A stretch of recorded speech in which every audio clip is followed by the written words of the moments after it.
kula wacan daawadayaal halkan waa janalka Wal News qodobada wararka daawadoontaana waxaa kamid ah madaxweyne Xasan Sheikh oo go'aan ka gaaray wada hadal la gal al-shabaab ciidamada ka tirsan militariga Soomaaliya oo weeraray saldhigga degmada Xamarweyne ee gobolka Banaadir xubno oo magacaabay ra'iisul wasaaraha cusub ee Soomaaliya xililkooda ay si rasmi ah la wareegeen iyo wafdi heer sare oo ka socda qaramada midoobay iyo madaxda Hirshabelle oo ka wada hadleen arrimo ka taagan maamulkaas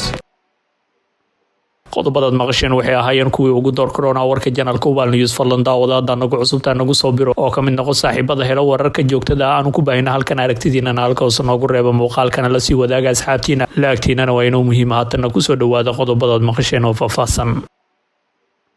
madaxweynaha Soomaaliya Xasan Sheikh Maxamuud ayaa markii ugu horeysay sheegay inaysan xilligan Soomaaliya joogin marxalad ay kula xaajooto ururka al-shabaab haase yeeshee ay albaabadu u fureyso xubno ka tirsan ururkaas sidoo kale waxa uu tilmaamay in ugu dambeynta dawladdu ay la xaajoon doonto kooxda xagjirka ah gaar ahaan al-shabaab oo ku xoogan gudaha Soomaaliya si khilaafka loogu dhameeyo si nabdoon dawladdu waxay albaabada u fureysaa xubno ka tirsan al-shabaab ee doonaya inay ka haraan gacanka hadalka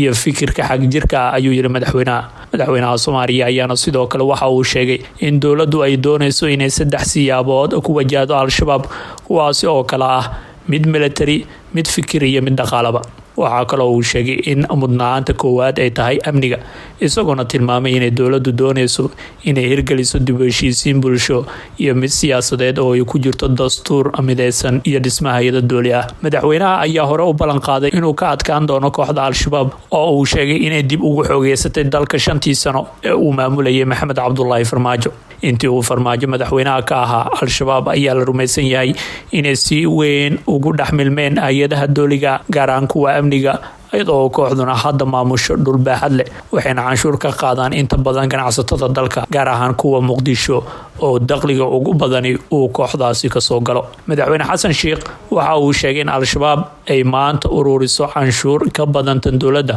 oo ay nidaam dawladeed ka dhex sameeyeen dawladda federaalka taas oo uu nasiib daro ku tilmaamay muddo xileedkii koowaad ee Xasan Sheikh al-shabaab si dadban uma awood badneen inkastoo ay ganacsatada qaar ka qaadi jireen canshuur haddana uma baaxad weyn heerka ay gaartay 5 sano ee dawladda madaxweyne Farmaajo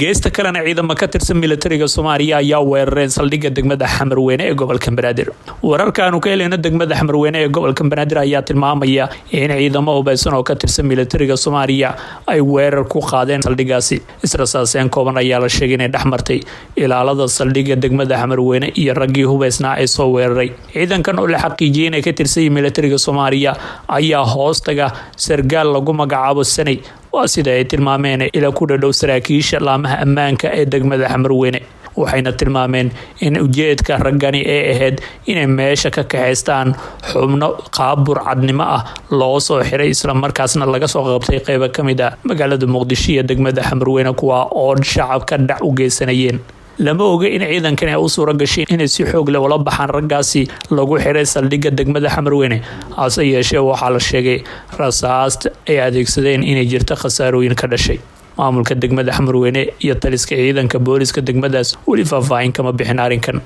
balse dhacdadan ayaa timid kadib markii maanta digniin adag uu ka soo baxay taliska ciidanka booliska Soomaaliyeed oo ku socday ragga dhaca ka geysta gudaha magaalada Muqdisho kuwaas oo maalmihii ugu dambeeyay xoogeysteen isla markaasna bilaabeen in maalin iyo habeenba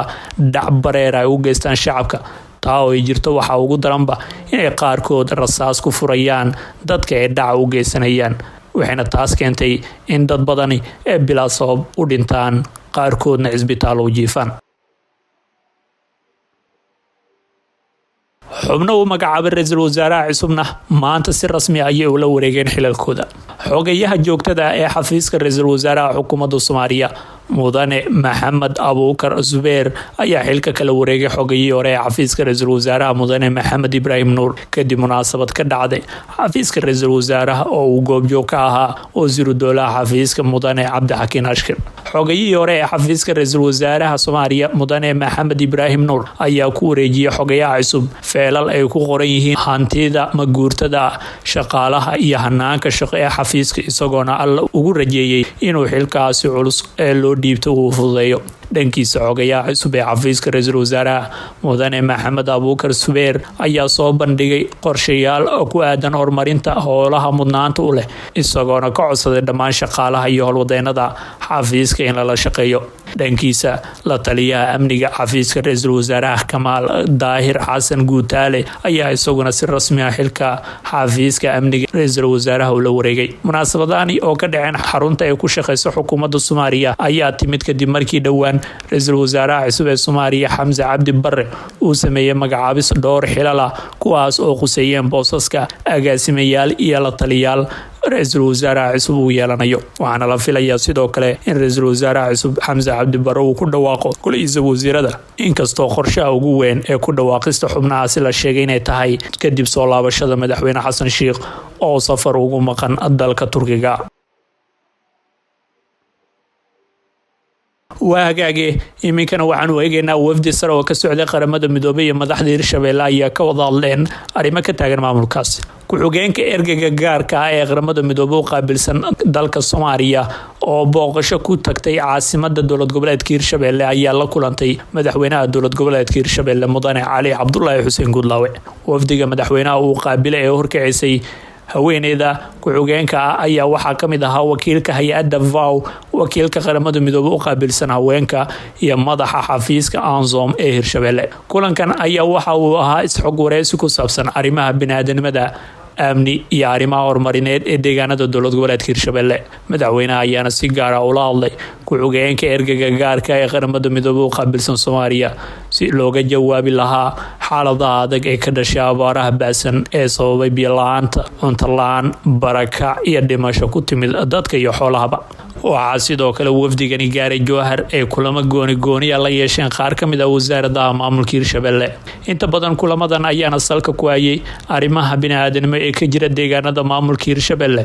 waxaana wafdigani ay indheeyeen qaybo ka mid ah magaalada Jowhar oo ay haatan adag tahay marka loo fiiriyo caasimadaha kale ee dowlad goboleedyada dalka ka jira. Hirshabelle waxaa adag dhaqdhaqaaqeeda isku socod, sidoo kale burbur lixaad leh ayaa ka muuqda qaybo ka mid ah magaalada, mana jirto dib u habeen iyo howlo isku hole uu maamulka Hirshabelle ka qabtay halkaasi. sidoo kale howlihii maamulka ayaa inta badan hakad ku jira, mana jirto shaqooyin ay qabtaan wasiirada maamulka Hirshabelle.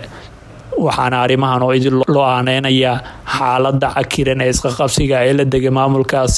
ee ka taagan deegaanada uu ka armiyay ee ah gobolada Hiiraan iyo Shabeellada Dhexe. Cali Guudlaawe oo ay howlo adag hortaalo ayaana iminka loogeen qaabka ugu baraarugi doono wax ka qabashada xaaladaha laga soo warinayo deegaanada maamulka Hirshabelle. guud ahaan daawadayaal wanaageenta warkii